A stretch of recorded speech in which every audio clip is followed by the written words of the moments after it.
And we're live. What's good, guys? This is LeMarkus inside the Ashes. This is Sam Kirk. What's good, Sam? What's up, LeMarkus? We're gonna break down some game film, kind of going through a series now, starting as we ramp up and get closer to this draft in April. Just a lot of fun stuff to talk about overall. We're gonna kind of start with that top of the draft here.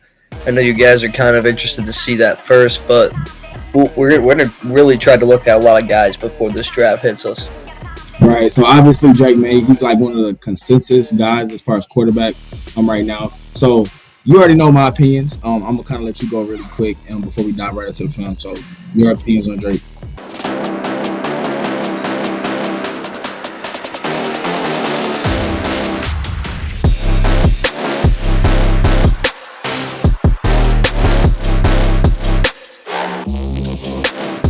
I think Drake Maye has a lot of good, qualities that you need to be an NFL quarterback.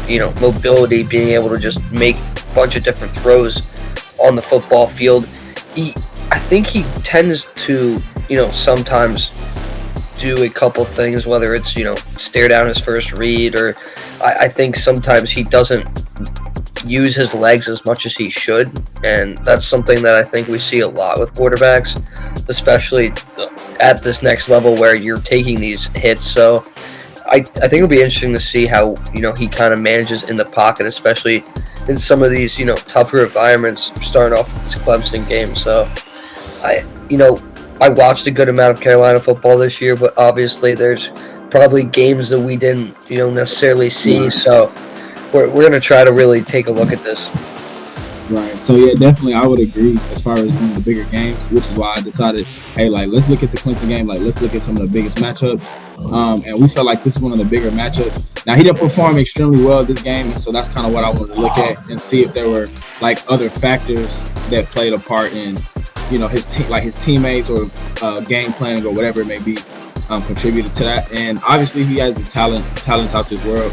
But like you were saying, hesitation to run, and when you're afraid to kind of make plays, that kind of always makes me look at it like if you're a baller, you're a playmaker, you're gonna find ways to make plays, i.e. Patrick Mahomes, right? So that's where we're gonna go. Like Sam Howell as well. So it's just kind of an interesting dynamic, being the fact that now it was Howell, and it definitely can flip to May within just a couple months here. So it'll be interesting to see whether May kind of gets past that 3 mark where New England can get a quarterback.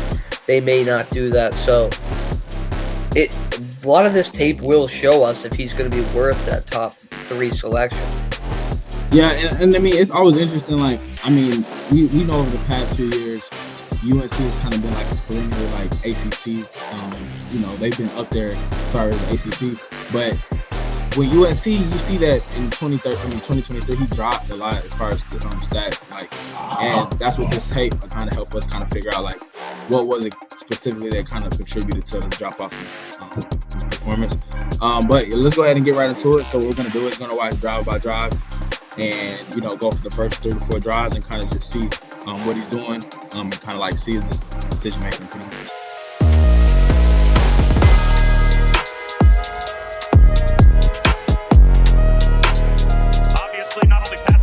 Definitely think it's worth to note that UNC had a pretty good running game as well. That helping out a lot of quarterbacks, especially in a conference that had a down year. You kind of hinted on it earlier.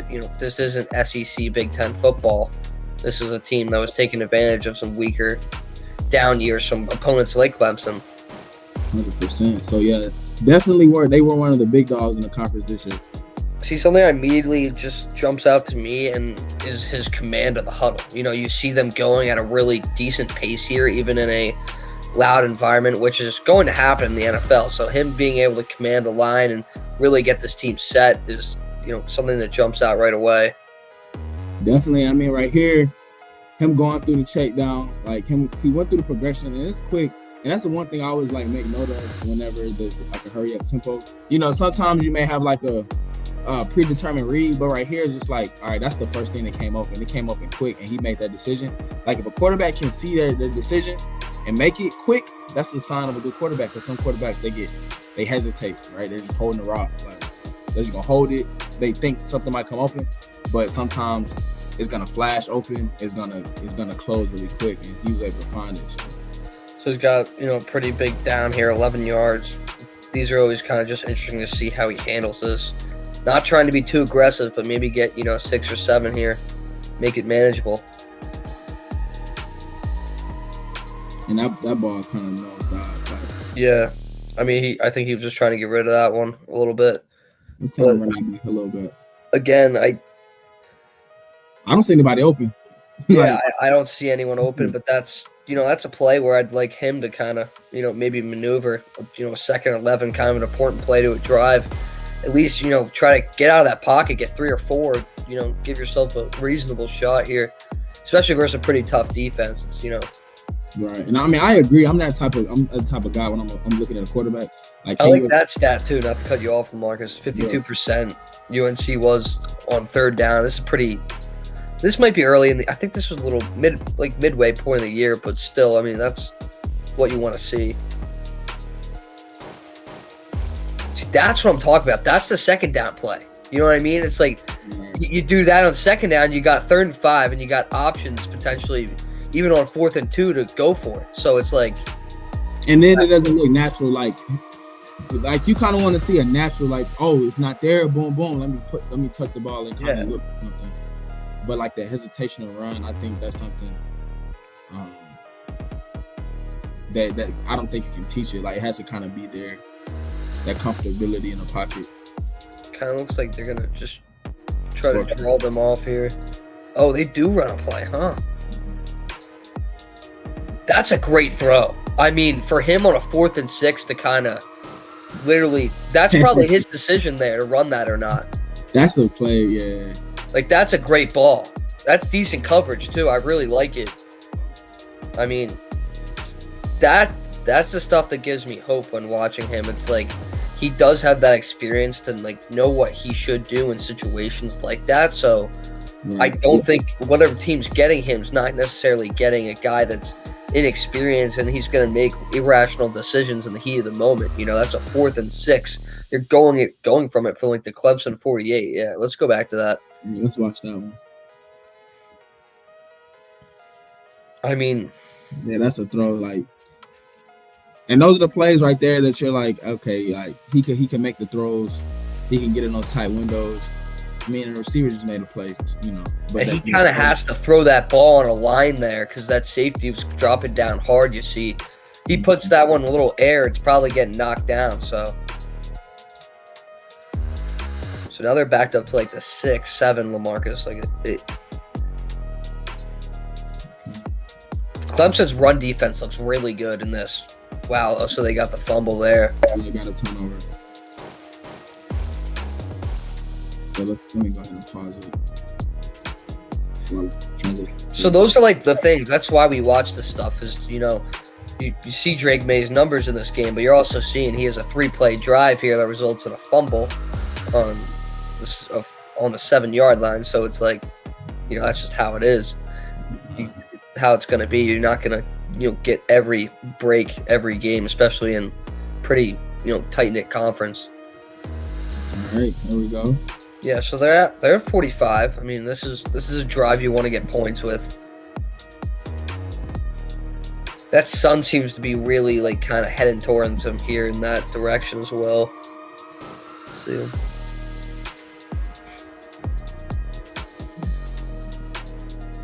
Again, not really knowing. Those intermediate, so that's the second intermediate. Just kind of been nosedive.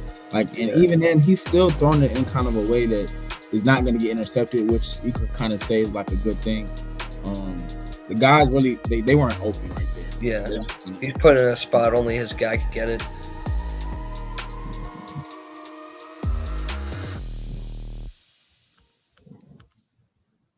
They really have this commitment to the run game, which is interesting. I mean, I know it's early in this game especially, but you would think when you have a weapon like that, you're going to try to use it, especially early in a hostile environment.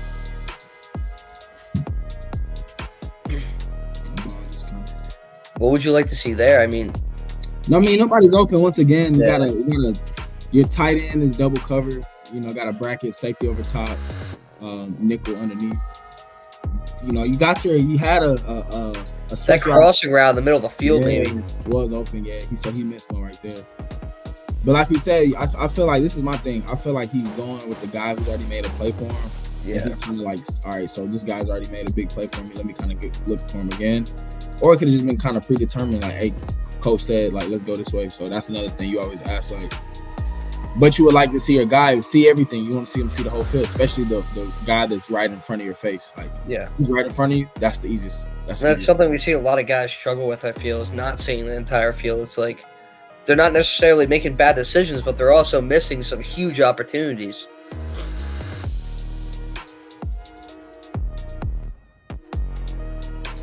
Touchdown. Yeah, so there's his first touchdown of the game. That's a great throw off the back foot, you have to say. I mean, let's run that one back. There's obviously pressure in his face. He's able to find a receiver running a crossing route pretty far down the field there. Crossing. Oh, deep over. There's heavy pressure coming. Off the back foot. Yeah, that's one of those ones. It was designed. He just knew if the safety vacated, it was going to be open. He definitely didn't have any control of that ball because it was off the back foot for sure. He just threw it. But I mean, it's always good when they find it. When we can find it. Like, I mean, was anything else open? Let's see. On a linebacker too. So that's the one thing I look at. Match up on a line. I mean, with nickelback, he got the step on him. And this safety right here, he has to protect both. And I mean, if they're in a man situation, there's no third. Not in a cover 3 situation. So this is the hard part, right? So this corner right here is basically gonna do third. This guy's in the third. He's reading this guy and that guy with a hollow. He's doing the same exact thing. However, this corner is not able to see the crosser, the deep over, or else it would have been a kind of a perfect storm. This nickel would have sagged off, been able to play in between the post or a wheel and even this crossing route, so he could have been sent right to it. This safety I feel like doesn't lean enough this way, and he's thinking, oh, protect the post, and this kind of leaves all of this space over here vacated. They're kind of guarding the same thing right here, both protecting the post too much. Yep. So going to the Duke game now, this is a bit more high scoring. Pretty competitive game, actually went into overtime as well. So kind of seeing how he is in his home environment. Pretty big game for them here.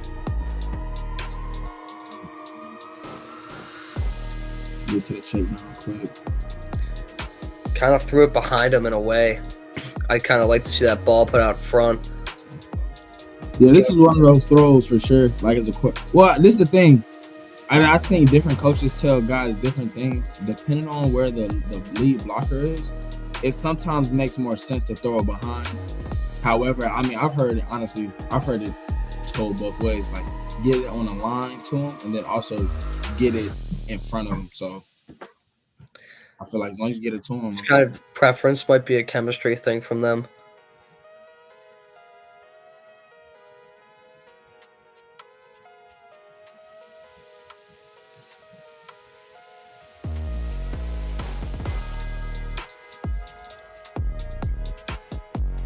I think that's the right read, though. He went through his options. I don't like that cut, honestly. I think he had more space outside. I think that's what he was kind of thinking there, too. When you look at this, he's trying. I think, yeah, I don't know. Yeah, definitely. I feel like he has some spaces to get to the sideline, but hey, get forward. That's kind of what they're he got 3. They're pushing a little, so just the be in an okay spot in third down. It's a good play. And he does not have that instinct to run at all. Like he's just gonna sit there, which is not a bad thing. Yeah, it's interesting because the legs are a lot of what people bring up as well. I mean, it's depending on what kind of system you're running. If you know you're beating up the line, it really does not matter. You want your quarterback to sit in there. Kind of watching this UNC offense, it looks like a pro-style offense. They do kind of formulate pretty close to what you see in a standard NFL offense here. He's moving around a little bit. Yeah. Maneuver in the pocket. A good tight window throw. He was able to step up here, find a little crease, throw it, and just put it in a good spot there. Only receiver he can get it. Took a shot, too. 2nd and 6 here.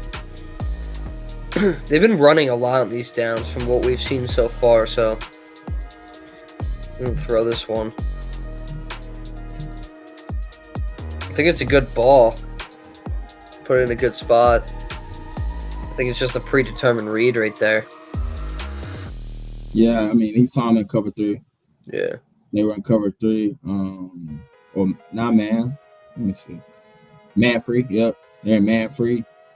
He knew the corner was sagging off a little bit. Let's get it down. And that's another throw. The curl. You want to see the quarterback be able to throw the curl. The one-on-one curl. And then can he throw a good flare? Because, I mean, some quarterbacks don't have a touch, so it's hard for them to even get their ball to a guy that close. And I think that's a lot of the issue. Like, you don't have any touch, kind of like a baseball player. Yeah.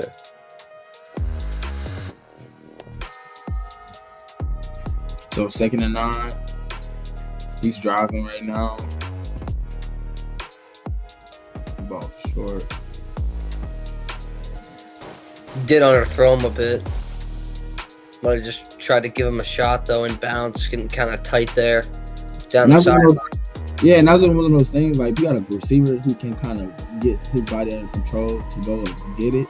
Yeah, I don't know. I think it's a pretty good throw. Let's see that angle again.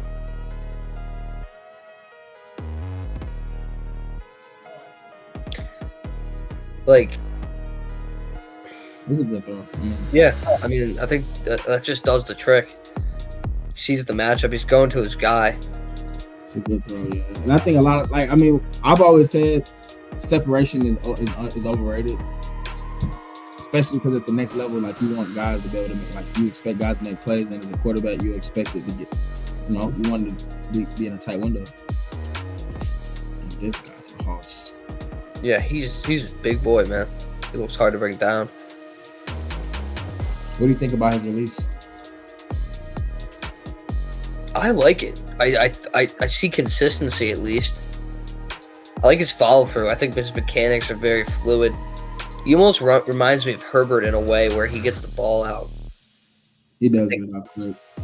I think it's a very smooth process, which I think some guys have a relatively hard time. And again, with this pace, this is like what you kind of need to be able to work at, especially down here. Yep, takes himself.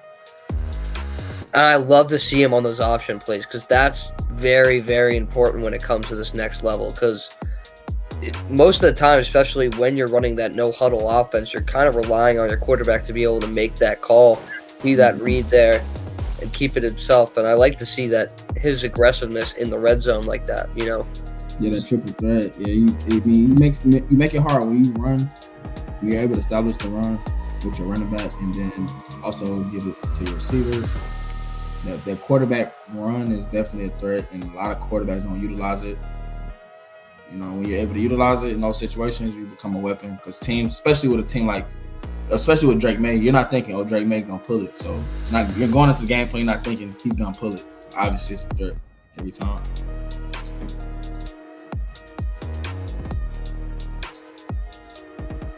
First and 10, they're up 7 here. He might just try to be aggressive. He looks good early. That's a good read. I mean, just to get it out. He knows that when they're working at a good pace, their offense is humming a bit. So there's multiple guys open. He could have really gone anywhere there with the ball. One-on-one situation. Knockdown. I do think about his release, though, he does throw it a bit from the side, which I don't think's necessarily a bad thing, but he's not a true, like, when you see quarterbacks his size, I feel like you see, regular, pretty standard, over-the-top type of mechanics. I feel like he has a little more agility and creativity when it comes to getting rid of the ball, which I do like in a way. I mean, he gets that ball into nice places. I mean, he threw it inside so his receiver to get blasted. Like, I mean, he threw it exactly where a receiver would want the ball. Because if you lead him to the sideline, that's putting him in harm's way. So again, with that option, he just decides to let it go that time. I mean, he's a guy. Look, I hate to say he's a game manager right now, is what I'm saying. Yeah. However, this is my thing. Unpopular opinion. As much as we love to watch, exciting quarterbacks, you love to see guys make plays. Game managers get you to Super Bowl. I mean, that's just reality. Like, they help you win the big game, essentially, in the fact that they're not going to turn the ball over and they're going to just do what you need them to do within the offense. And so you never know, like, the outcome, because it's just like they may not win you the game, but you just don't want to lose you the game. And I mean, just from what we're seeing, outside of like the Patrick Mahomes of the world, like, you want a guy who's gonna just lead your offense. You don't have to do anything spectacular. I can see Drake Maye being a really good game manager. He makes really good decisions. He's putting the ball in good spots. He's getting into his checkdowns. He's not trying to run first. And I just feel like from what we see out of the definition game manager, I mean, that's kind of what I'm seeing from him so far. He's managing the clock. I mean, he's managing plays being made. That's a play right there. Yeah, it's a play. It's a bad play call, in my opinion. He kind of bails him out there. Just able to really just create a play for himself. I'm sure that edge rusher is supposed to be blocked right there, so he had to get it out quick. But that's a play. Yeah. You see the ball security, you see the playmaking ability, and yeah, I think he does lean towards that game manager side. But hey, like, that's not necessarily saying that's a bad thing, like Marcus thing. It's like, he goes into the right organization. I think it relatively might be a good thing in terms of his success early on. You might look at a project like Jane Daniels, and he might, not be at the IQ level and the, mechanics level that Drake Maye is at yet. So that might make a team like New England attracted to a guy like Drake Maye, who need to be good on offense, who don't want to turn the ball over, who want to run the football. Like a safe pick almost. Like, yeah. He's a really safe fit as a quarterback. Honestly, I think Drake Maye would be a good fit in that New England system. You have a lot of resources there. I think the coaching staff is, a good thing for that organization right now. So they get a guy like that, who knows what really could happen. So, yeah, that's 2 scores up. Let's kind of jump through. This is one of those emotional games, too, when you're thinking about it as well. It's like, you may think of this as, a should-win game, but this is a rivalry. This is not a bad Duke team. You see him like that check down, though. That's something I don't like to see, is that you're going to that check down a bit too much. So this is the thing. That play right there, you see trips. Oh, it does look designed. Yeah. You can design screen. That's a flare screen. So that's a design. They liked running those a lot. Then that's something that really do use with offense. It's comparable to like a hitch. Like it'll give you a good 3 to 5 yards. Great ball. He throws a really pretty spiral, you have to say. I mean, the way that came off his hand, it looked really good. Yeah, it was a good ball. I think they were reviewing it to see if he stepped out. They already ran the play, though. All right, so we're not going to keep watching this because that ball was still beautiful. Yeah, it's a great throw no matter what. NFL receiver should come down with that pass. And I think main takeaways we got to get from Drake Maye, I think you said it perfectly, is that if you're trying to decide if he's going to be that Mahomes franchise-changing player, probably not. From what we're seeing right now, probably not.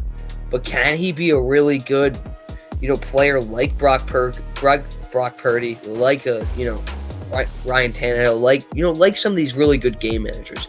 Like, this is what I'm thinking, right? You got somebody like I see Big Ben in him. I think he shifts in that pocket like him. He moves up and like he's a bigger guy. He throws that deep ball well. I see a couple different things from May, but I do like his frame. I like his experience. I like that he was in a pro style offense, and he takes shots. You have to say he's not shy with that. He will throw it down the field, which some people are a bit scared to do. And your offense usually isn't successful, and that's the case. Yeah, he put that ball on the spot right there. I mean, through the pass interference, he put that ball exactly where it needed to be.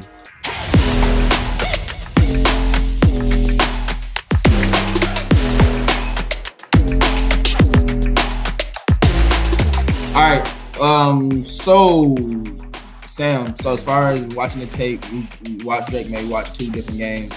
The Clemson game, and then one game he lost, and then the overtime game against Duke, they won. They did win that game against that second game that we just watched there against Duke, which was impressive. You see him come from behind there and able to battle in overtime, kind of just work throughout the game. And Clemson game obviously I think had some more downs than not, but we did see some good things. I think when you're looking at the box score, we kind of thought we were going to see something a bit more, red flaggish when it came to May. But in the end, I think it was more he was able to lead them down the field. They turned it over twice in the red zone. That's 2 touchdowns. They lost by 11. They scored 20 points. So I mean, the fumble, it was a fumble too. So that's the big thing. Like, I was waiting. I was kind of waiting to see like what is he doing wrong, right? Yeah. He's not really doing wrong. I would say UNC, there's a lack of talent. I would say, like, as far as what he has across the board. I mean, we saw Tez Walker do his thing, and Omarion Hampton also looked pretty good. But that being said, it's some really decent defenses in the ACC. I think that Clemson run defense is just really good. They were pretty much all over the place on that run for a good portion of the game, especially in the first half. But I think our main takeaway from this was we don't know if Drake Maye is going to be that guy that can truly be a transcendent talent. And I don't think, and it's the thing, I don't think we're looking for that. I think a lot of times as evaluators, we kind of get caught up with thinking the next guy has to be the greatest. But with Brock Purdy's of the world, like we've seen, you don't have to be like what Cam Newton said. You don't have to be a guy, a game. You don't have to be a big time playmaker all the time. You just got to be what your team needs. And when we're looking at this top 5, it's interesting because we don't know if Chicago's going to stay at 1. And that kind of is just what everyone's waiting on, is kind of the domino to fall. Washington, imagine them taking back-to-back UNC quarterbacks. I mean, that would be a bit crazy to me. So I'm really looking, if I'm New England, I think this is something you really kind of have to consider if you believe in it. Yeah, I mean, I don't know how much. Because when you look at him compared to a Mac Jones, like Mac Jones is the ultimate game manager with a lot less talent than Drake Maye. Like, Drake Maye may have certain tendencies that are similar where he's, not going to make as many mistakes, be less, aggressive. But we just saw him take some deep shots, be able to, and you don't know what he was dealing with during that season at UNC. I think they did lose a lot of guys on the offensive line the year before. So I think that's something worth noting, what maybe he was running less for that reason. So some of these quarterbacks look completely different from what pro-style offense they're playing in compared to what they're going to be doing in the NFL. Some coach could love Drake Maye and have this whole plan for him and be like, oh, we're not going to do that anymore, and he looks like a different player. So I think we just saw him run a pro-style offense. I like the tempo he was going at. He didn't look overwhelmed really any point when we were watching that film. So I think there are definite good positive signs. I just didn't think there was anything that really made us go goo goo gaga over this kid, And I definitely think he can be. I mean, he's much better than Mac Jones in my opinion. Yeah, I don't think it's close. That's what I'm saying. Like, you get a guy like that from New England, like, immediately you're better. So I think he's got to be some consideration from that 3 to 6 range. Even with my team, the Giants, I think you have to look at it. You have to consider it. just based on what he's done and what he's accomplished throughout his career. And he's made UNC somewhat relevant. That was not a thing 5 years ago, 6 years ago. They were not. Hal started it, but Drake Maye finished it. And Drake Maye really did a lot of great things for that Tar Heel program. Right. Thanks for tuning in to this first edition of our breakdowns. We're going to continue just going all the way through draft night. So, Sam, our next player for our next installment. Laiatu Latu, edge out of UCLA. I think he's arguably one of the best edge defenders in the entire draft. I think the best. But when you're looking at this draft, me, LeMarkus, Jerome, all of us have been talking about this. A lot of offensive talent. A lot of offensive talent at the bulk of that top of the draft. And I think this is one of the guys that could potentially sneak into that top 10, top 15 spot on the defensive side of the ball. So excited to look at him. He's a real explosive player, can kind of do it all. Reminds me of a lot of elite talent in the NFL. So we'll have that out as well and many more players to come. So excited to do it. Yes, sir. Well, appreciate you tuning in, Sam. Once again, LeMarkus Bailey here. Stay tuned in for more draft information. Your favorite players, your favorite teams. Tune in if you want to hear anything new, any updated headlines. We look forward to seeing you guys and see you on the next one. Peace.